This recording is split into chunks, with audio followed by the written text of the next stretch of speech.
সন্তানদের জন্য প্রত্যেকটা পিতামাতার দায়িত্ব আছে কয়টা বললাম?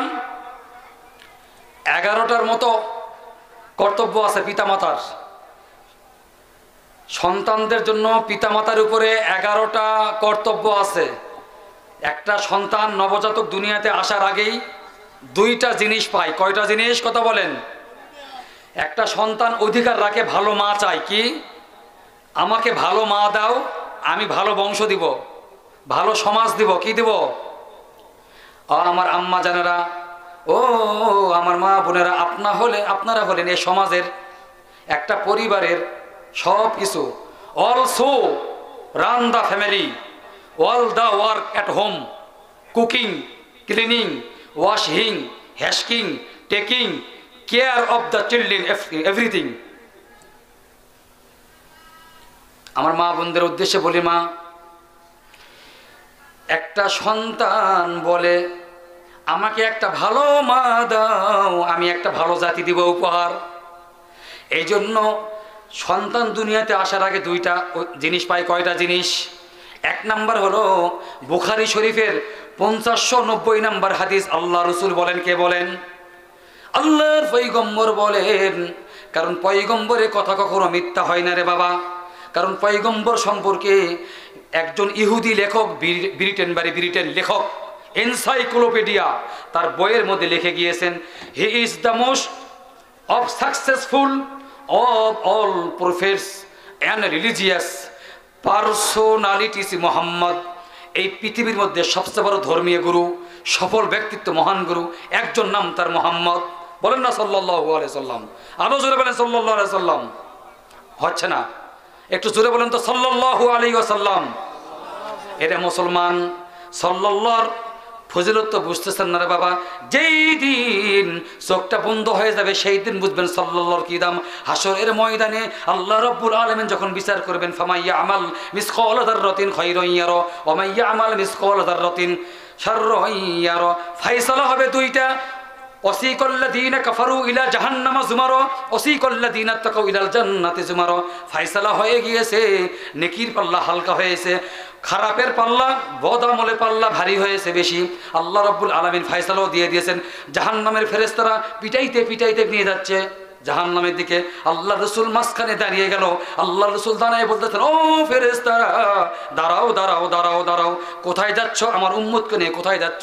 কই ইয়া রাসূলুল্লাহ, আল্লাহ ফয়সালা দিয়ে দিয়েছে, ওনার নেকির পাল্লাটা হালকা হয়ে গেছে, বদির পাল্লা, খারাপের আমলটা ভারী হয়ে গেছে, এই জন্য জাহান্নামে যাচ্ছি। না না, আমি এটা মানি না, আমি আবারও দেখতে চাই দানি পাল্লা, এই পাল্লাটা আমিও দেখতে চাই আবার। আল্লাহ রাসূল সাল্লাল্লাহু আলাইহি ওয়াসাল্লামের কথা শোনার সঙ্গে সঙ্গে আল্লাহ রাব্বুল আলামিন ফেরেশতাকে সঙ্গে সঙ্গে হুকুম করবেন, এই ফেরেশতারা, তোমরা জানো উনি কে হুকুম করলো তোমাকে? তাড়াতাড়ি আবার ওজন দাও, আবার মাপ দাও। সঙ্গে সঙ্গে ওই বান্দার আবার মাপ দেওয়া হবে তার নেকি আমলগুলো। এইবার আল্লাহর পয়গম্বর হাদিসে আসছে, মুফাসসির দেখলাম লেখেন, আল্লাহ রাসূল সাল্লাল্লাহু আলাইহি ওয়াসাল্লাম সাদা কাগজে টুকরায় 1 টুকরা দরুদ শরীফ লিখে ওখানে দাড়ি পাল্লা রেখে দিবেন পাল্লার উপরে। আরেক স্থানে আসছে আল্লাহর পয়গম্বর মুখের থুতু নিয়ে ওইখানে লাগাই দিবেন। এইবার নেকির পাল্লাটা হয়ে গেছে ভারী, বদ আমলের পাল্লাটা হয়েছে হালকা। এইবার আল্লাহ রাব্বুল আলামিন ফয়সালা দিয়ে দিলেন, যাও জান্নাতে। এইবার আল্লাহর বান্দা ব্রেক করবেন, ব্রেক দিবেন, ব্রেক। আমি জান্নাতে যাব না। কে বলবে? বান্দা বলবে আমি জান্নাতে যাব না, কারণ এই লোকটাকে আমি তো চিনি না। যে লোকটা আমার এত বড় উপকার করলো, যার কাছে আমি কিছুই চাইলাম না, সে আমার এত বড় উপকার করলো, কে এই ব্যক্তি? এইবার পয়গম্বর আরবি সাল্লাল্লাহু আলাইহি সাল্লাম বললেন, এ উম্মত, তুমি কি আমাকে চেনো নাই? মনে করো ওই যে দুনিয়াতে থাকা অবস্থায় ছোট মানিক মসজিদের মাহফিলে তুমি 500 টাকা 1000 টাকা দান করেছিলে মসজিদে। আমি আজকে সেই রসুল যে মসজিদে অনেক আল্লাহর বান্দারা দরুদ শরীফ পাঠ করেছিল, আমি মদিনায় শুয়ে থাকি, সেই দরুদ শরীফ তোমার পেয়েছিলাম। তুমি কারেন্টের বিল দিতে গেছো, দেরি হয়েছে, দরুদ শরীফ পাঠ করেছো। বাজারে গেছো, দরুদ শরীফ পাঠ করেছো। কোনো বেকার সময় তুমি কাটাওনি। তোমার দরুদ শরীফটা একদল ফেরেশতা, হযরত আম্মার বিন ইয়াসির রাদিয়াল্লাহু তাআলা আনহু থেকে রওয়ায়াত, একদল ফেরেশতা আল্লাহ তাআলা জমিনে রাখছেন। যখন কেউ দরুদ শরীফ পড়ে আল্লাহ রাসূলের উপর বেশি বেশি, এই দরুদ শরীফটা আল্লাহ রাব্বুল আলামিনের ফেরেশতা রওজা শরীফে মদিনাতে আল্লাহ রসুলের কাছে পৌঁছায় দিয়েছে। এইবার আল্লাহর পয়গম্বর বলতেছেন, উম্মত এই দরুদ শরীফটা আজকে তোমার পক্ষে আমি কাজে লাগাই দিলাম, তুমি চলে যাও বেহেশতে। বলে না সুবহানাল্লাহ। ফায়সালা দিয়ে দিয়েছেন জাহান্নামে যাওয়ার জন্য। 2 ব্যক্তি যাচ্ছে, 3 ব্যক্তি যাচ্ছে। হঠাৎ করে এক ব্যক্তি পিছন দিকে তাকাইছে আল্লাহ তাআলার দিকে, আল্লাহ তাআলার দিকে তাকাইছে এইভাবে, কারণ জাহান্নামে যাচ্ছে। ওয়াসিকাল্লাযীনা কাফারু ইলা জাহান্নামা যুমারা। হঠাৎ করে ফায়সালা তো দিয়ে দিয়েছেন আল্লাহ তাআলা। ওই ব্যক্তি তাকাইছে আল্লাহ তাআলার দিকে, পিছন দিক তাকাইছে। অনেক সময় আমরা তাকাই কিনা? মুসলমান কথা বলেন, এই যে আপনার ছোট মানিক 5 বিবি যাওয়ার সময় অনেক সময় আমরা পিছন দিক তাকাই কিনা? যাতে যাতে রাস্তায় ওই ব্যক্তিটা পিছন দিকে তাকাইছে। আল্লাহ বলে, এই বান্দা এদিক আসো, এদিক আসো, এদিক আসো। তুমি কেন তাকাইলে রে বান্দা, কেন তাকাইলা তুমি? এই বান্দা এইবার বান্দা আল্লাহকে বলতেছেন, হে আল্লাহ, দুনিয়াতে আমি শুনেছিলাম আপনি রহমান, আপনি রহিম, আপনি কারিম। আপনি তো ফায়সালা দিয়ে দিয়েছেন জাহান্নামে যাওয়ার জন্য। আপনি মেহেরবানি করে যদি ফায়সালা আবারও দিয়ে দিতেন জান্নাতে, তাহলে তো কারো কোনো অধিকার নাই আপনাকে ঠেকানোর, কারো কাছে আপনাকে জবাবদিহিতা করতে হবে না। যেহেতু আপনি রহমান, আপনি রহিম আমি শুনেছিলাম আমি দুনিয়াতে। আল্লাহ তাআলা বলতেছেন, তাই তাই তাই, হ্যাঁ, এই ফেরেশতারা ছেড়ে দাও, যাও তুমি জান্নাতে চলে যাও। বলেন আল্লাহু আকবার। আমার মা ও বোনেরা, নেককার হওয়ার জন্য 4টি শর্ত রে বাবা। আর পুরুষ, আমার 1 নম্বর যে কথা বলতেছিলাম, ভালো মা চাই। আমি 5 মিনিটে শেষ করে দিচ্ছি। আর ভালো মা চাই একটা শিশু, 2টা অধিকার জন্মের আগে। 1 নাম্বার ভালো মা চাই। ভালো মা হতে হলে, ভালো মা নিতে হলে আল্লাহ রসুল বলেছেন 4টা জিনিস থেকে বিয়ে করো। কয়টা? বুখারী শরীফের 590 নম্বর হাদিস, 5090 নম্বর হাদিস। হাদিসটি হচ্ছে, লিমালিহা ওলি জামালিহা ওলি হাসাবিহা ওলি দীনিহা। যদি কিছুই না থাকে, একটা মেয়ের বংশ থেকে বিয়ে করো, সৌন্দর্য থেকে বিয়ে করো, সম্পদ থেকে বিয়ে করো, দিনদারি দেখে বিয়ে করো। কিছুই নাই কিন্তু মেয়েটার মধ্যে দিনদারি আছে, দিনদারি দেখে বিয়ে করো। কে বলেছেন এটা? আল্লাহ রসুল। মুসলিম শরীফের 3535 নম্বর হাদিস, আল্লাহ রসুল বলেন, আর দুনিয়া মাতাউন, আর দুনিয়া কুল্লুহা মাতাউন, খায়রু মাতাউদ দুনিয়া ইমরাতুস সালিহা। আল্লাহর পয়গম্বর বলেন, দুনিয়ার মধ্যে যা কিছু আছে তার থেকে উত্তম হলো একজন নেককার মহিলা। কি? নেককার মহিলা। এই জন্য ভালো মা আমাদেরকে চয়েস করতে হবে, সিলেক্ট করতে হবে। ভালো মা, বাচ্চা জন্মের আগে এটা বাচ্চা পায় অধিকার। আর একটা হলো ভালো বাবা। কি? এ যুবক ভাই, ও যুবক ভাই, যারা এখনো বিয়ে করেন রে বাবা, যারা বিয়ে করবেন,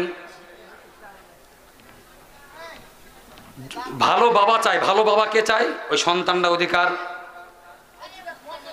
যখন আপনি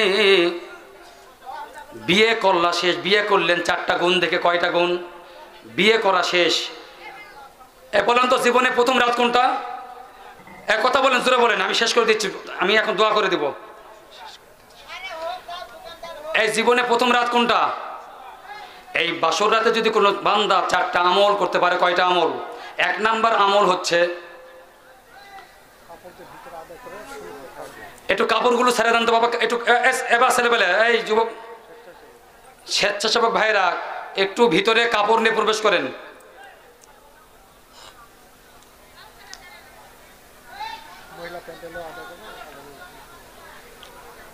কাপড় নিয়ে ভিতরে প্রবেশ করেন।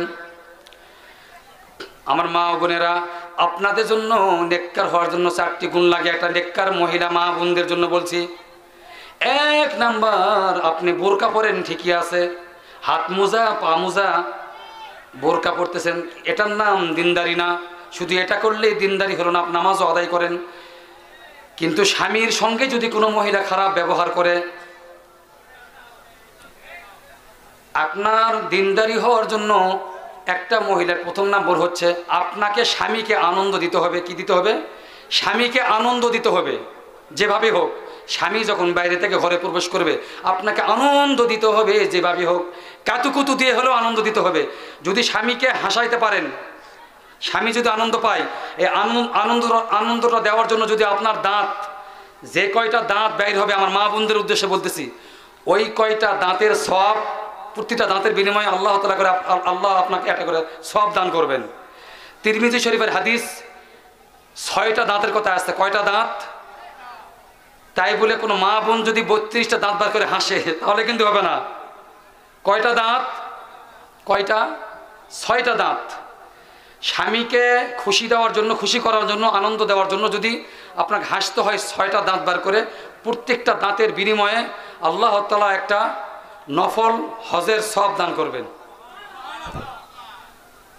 দ্বিতীয় নাম্বার হচ্ছে, মা বোনদের উদ্দেশ্যে বলি, নেককার মহিলার গুণ আর একটা হচ্ছে, স্বামীর উইদাউট পারমিশনে ঘর থেকে বাইরে হওয়া যাবে না।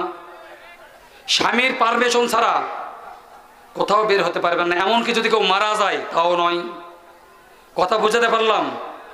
কারণ যেই দিন কবুল করছেন ওই দিন থেকে আপনি ওই লোকটার হয়ে গেছেন। কয়টা গেল? কয়টা? নেককার মহিলার গুণ 4টা, মা বোনদের বলতেছি। 2 নাম্বার। 3 নাম্বার, স্বামী যেটা চাচ্ছে ওটা আপনার করতে হবে।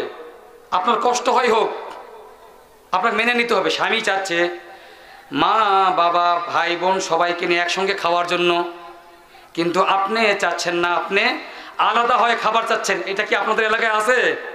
কথা বলেন, জোরে বলেন। স্বামী চাচ্ছে আমি আমার বাবা মা ভাই বোন সবাইকে নিয়ে এক পরিবারে থাকবো, খাবো, কিন্তু আপনি চাচ্ছেন না। না, এটা আপনার দিনদারি নয়। তো আপনার দিনদারি কিন্তু এটা না। স্বামী যেটা চাচ্ছে ওটা আপনাকে মেনে নিতে হবে। হতে পারে আপনার কষ্ট। 4র্থ নাম্বার হচ্ছে, স্বামী যাকে পছন্দ করে না তাকে আপনি বাসায় যাকে তাকে ডেকে নেবেন না।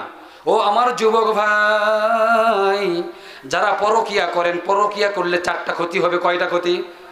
যারা পরকিয়া করেন, এই দেখি পরকিয়া কে কে করে, কোন কোন যুবক ভাই দেখি হাত তোলেন তো। এ পরকিয়া করে কে হাত তোলেন? এলাকার যুবক ভাইরা ভালো আছে, মাশাআল্লাহ। আল্লাহ তাআলা সবাইকে ইসলামের জন্য কবুল করে, বলেন আমিন।